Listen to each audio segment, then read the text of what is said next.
What does life look like for someone who scales their Etsy shop to over $1 million in profit? How realistic is that? And what would it actually take? In today's video, I'm going to break it down, and some of these things might surprise you. And before we start, I would love for you to leave a comment below with your lifetime revenue on Etsy and how long you have had your shop open. And if you're new here, welcome back to my channel. My name is Dylan Jarrison, and I'm an Etsy shop owner of 7 years. I've sold over $1.5 million in revenue on the platform, and that's over $1 million in profit. I still have my shop. I also sell on Amazon and Shopify, and now I'm teaching over 1,200 Etsy sellers just like you how to scale their businesses to multi-six figures. And my entire background before Etsy was corporate e-commerce. So that is all I know. I worked for big companies like Zappos and Zulily, and my expertise is really, buying, planning, forecasting, pricing strategy, sourcing, and product development as well. And those principles that I learned from, corporate e-commerce are really infused into everything I teach on this channel. And if you'd like to hear real e-commerce strategy applied to Etsy, definitely subscribe to the channel. So what are 10 kind of surprising tactics that really helped me get my business to 1.5 million in revenue and over $1 million in profit? Number 1, my kids wear mismatched socks. I know, let's chunk down on this a little bit. I used to be really picky, type A, color coordinating the family outfits, having my nails painted, keeping the kitchen counters clear, having our shoes on the shoe rack, sorting the clothes in the closet by color. Well, now my priorities, my life looks totally different. And it's because I realized in 5 years, what will really matter? Is it that my kids' socks matched? Or is it that I grew a business that paid for their entire college education in the span of 3 to 4 years? Which one do I want to prioritize? Because the priority is going to be where I put my energy, and energy is limited. One thing I did to get my business to this level is that I'm always prioritizing what will matter long-term versus what will matter short-term. Part of this is also that I stopped caring if people judged me for working hard. If my working hard makes them feel uncomfortable about their own work ethic, then that's not really my problem. And I work hard because I want to, and I shouldn't lower my standards of excellence just because it makes someone else uncomfortable. Everyone has the right to set their own standards of excellence and their own work ethic. And for me, prioritizing what will matter long-term trumps what will matter short-term. The second thing I did to get my business to this level was that I focused on the products where I had the most leverage. So while I'm scaling my business, I'm looking at my hourly wage constantly for each product. And I have a profit calculator that does this. It actually gives you your hourly wage so you know exactly what is worth your time and what's not. So instead of focusing my efforts on scaling my low dollar per hour items, I focused my efforts on scaling my high dollar per hour items. So with my product mix, I have products that will take an hour and I can sell it for $600. And I also have items that'll take 1 hour and I was charging $60. So I started moving away from those $60 items and really pushing those $600 items. When you sell $600 items, it helps you get to those 30 to 40K months pretty quickly. So the question you got to ask yourself in your shop is, where can I put the least amount of time and effort to get the biggest financial results? So with my students, that's another big reason why we focus on driving sales in their best sellers versus focusing on fixing their worst listings that have never sold. So where can you put in the least amount and get the biggest financial gain? Those are the products that we focus on, and those are the products that we work on building into your product mix if you don't have them yet. The third thing I did was that I stopped cooking, I stopped cleaning, I stopped doing laundry, I stopped shopping in stores, I only shop online. I stopped doing anything that would suck my time and energy, and that is a low dollar per hour task. Moved it away, no longer doing it. Unless those things are things that you enjoy, sure, by all means, keep doing them. But for me, it wasn't giving me energy, it was just sucking the life out of me, right? Move those to the side, get them off my plate, focus on what is the most profitable action steps I can do. So I recommend for you in your shop, focus on the most profitable way to spend your time and completely outsource the rest. Now, if you're not sure what you should do with your time to be profitable, then I recommend downloading my 16-step checklist. It is free. You can download it. Go to the link in the description to grab that. The fourth tactic I did to get my profit to over $1 million was to say yes to every customer request. So if someone wants something that's, 10 times the size that I normally make it, yes, I will do it. If someone wants something that is a completely different material, color, yes, I will do it. Or maybe it's a completely different product that wouldn't even fit with my product mix, but they reached out to me because they thought I might be able to do it. I will say yes. Use discretion, of course, but really for 99% of requests, I would say yes to everything. Say yes, figure it out later. Most of the time, I had no clue how to make what they wanted me to make, but I knew I could figure it out, and I knew I was resourceful, and I'm willing to bet on my resourcefulness to figure that out. The reason why this is so important is because to get yourself to over $1 million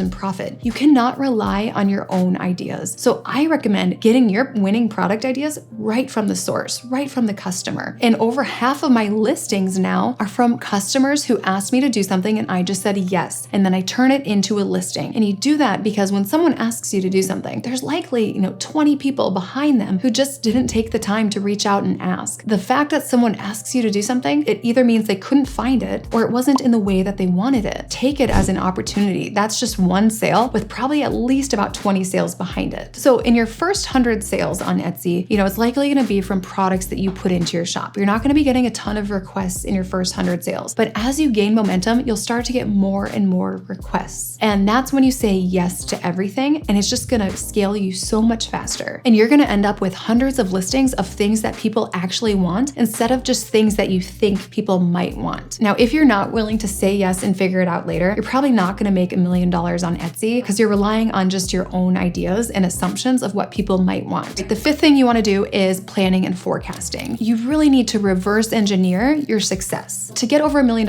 in profit, it does not happen by just flying by the seat of your pants. It might happen that way, but it might take you like 10 years. Instead, I recommend being very calculated and intentional. So build a sales plan for the year. Forecast every single month. Stay on top of your inventory and your sell-through, and manage your cash flow. So without proper planning and forecasting, you're going to miss huge opportunities to leverage market demand. And you're also very vulnerable to having a volatile, inconsistent business. You're essentially flying blind, and then at the end of the year, you end up with whatever you end up with. So if numbers scare you, that's okay. You still can do this. I have a really simple sales plan. It actually is something that I used when I worked for Zappos, and it really breaks down the full picture of your business. And there's even a separate line for separate sales channels if you do sell on Amazon or Shopify or even craft fairs. So make sure you are planning and forecasting. If you need help with that, I'd love to help you. The sixth thing we want to do is be tightening up our costs as our revenue is growing. Most of the time, when revenue grows, expenses grow. And oftentimes with Etsy shops, the rate that the expenses are increasing is faster than the rate that the revenue is increasing. People start to kind of loosen up the purse strings when they see the money coming in. So let's say your revenue is increasing by 5% month over month, right? We want to increase a lot more than that. Let's just say 5%. Well, instead of increasing your expenses by 5%, we want to decrease your expenses by 5%. That could be a difference in like 20 to 30,000 in profit for the year. As your revenue grows, do not forget to accommodate for that with paying your quarterly estimates. You do not want to be caught in tax season with a huge increase in revenue and you were only paying estimates for maybe half of that revenue amount. A lot of people forget to do this, so I just have to say that. The seventh thing is that I raised my prices strategically, and it was doing it in a way that dramatically increased my revenue instead of slowing down my sales. And this is actually how I developed the whole concept of the marathon strategy. And the marathon strategy is all about pulling levers at the right time. There's many different levers, but price is one of those levers. Now, this really hinges on two things. One is that you have landed on a profitable customer who is not price sensitive. So this is someone with higher discretionary income. The second thing it requires is that you already have traction and that you are already filling up all the working hours of your day. Do not pull the price lever too soon because it will backfire if you're only working, 2 hours a day. Really be intentional about this and don't pull it too soon. It's really hard to undo that. The eighth thing that I did really to get my business to over $1 million in profit is to work more on the business rather than just in the business. To scale from like 100K per year to like 400K per year, you really need to get yourself out of the weeds. And once you get out of the weeds, whether it's a VA or an assistant or someone who does packaging or someone who does some of your designs, I highly recommend getting some help. And what it's going to allow you to do when you get out of the weeds, it's going to allow you to be more proactive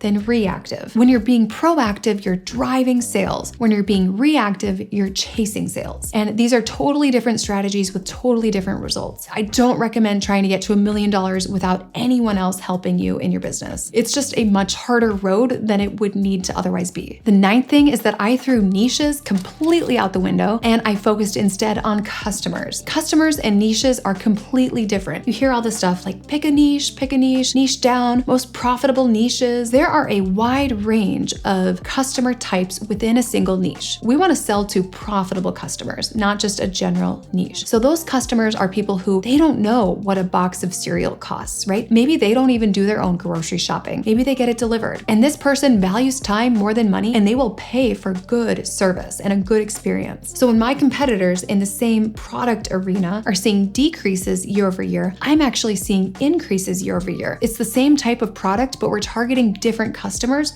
with the same product. And because you're selling to people with consistent spending habits, then your income becomes very consistent. Even if you have the same product as a competitor, if you're targeting different people, you can have dramatically different results. The next thing I do is that I look up to mentors who have been there, done that. I am not trying to reinvent the wheel in anything I'm doing. Everything I am teaching here is something that I've learned from someone else. I have pulled from all these different mentors in my life. A lot of this is, from mentors that I had when I worked at Zappos, people who are really high up at Zappos. Some of them are from mentors that I had at Zulily. A lot of this is actually from a mentor that I had in business school. A lot of it is also from my dad, who has been a business owner of over 45 years. If you have access to YouTube, you have access to so many mentors. So for me, I learn from watching Alex and Layla Hormozi. I learn from watching Ed Milet, Cody Sanchez, right? Those are just a few. It would be extremely stupid of me to refuse to learn from other people's experiences and try instead to reinvent the wheel myself. Why on earth would anyone do that? What is the logic in that? Do you value your time? You can get from point A to point B. It might take you 20 years. So why didn't you learn from someone who took that 20 years of experience and is teaching you that thing? I hope you found these 10 tactics really helpful so that you can more clearly see that path to $1 million profit on Etsy. And if you liked the video, please subscribe. As a reminder, please leave a comment with how long you have been on Etsy and what your lifetime revenue looks like. All right, I'll see you guys in the next video.